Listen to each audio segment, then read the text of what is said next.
Para sa lahat ng mga kalalakihan at kababaihan, lalo na yung mga nasa relasyon na, makinig kayo. Huwag hayaang masira ang pamilya mo sa panandaliang saya lamang. Piliin ninyong maging mabuting mister o mabuting may bahay sa inyong asawa. Ang tukso at pakikiapid sa hindi mo asawa ay napakadaling gawin. Kaya lang, hahayaan mo bang masira ang iyong pamilya sa panandaliang ligaya lamang?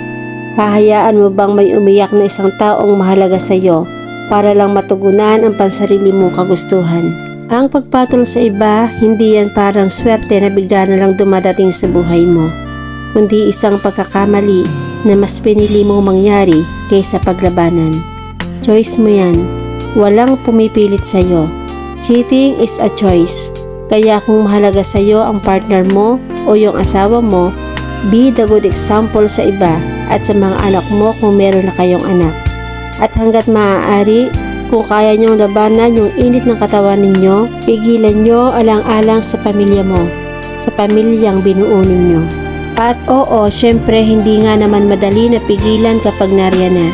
Pero kung mahal mo ang pamilya mo, makakaya mo. Real talk. Ang lalaking nagsasakripisyo para sa kanyang pamilya at mapagmahal sa kanyang asawa ay pinagpapala ng Diyos na ating Ama. At ang mabuting may bahay na nagiging liwanag ng tahanan ay patuloy na magniningning kapag maayos siyang tinarato ng asawa nito.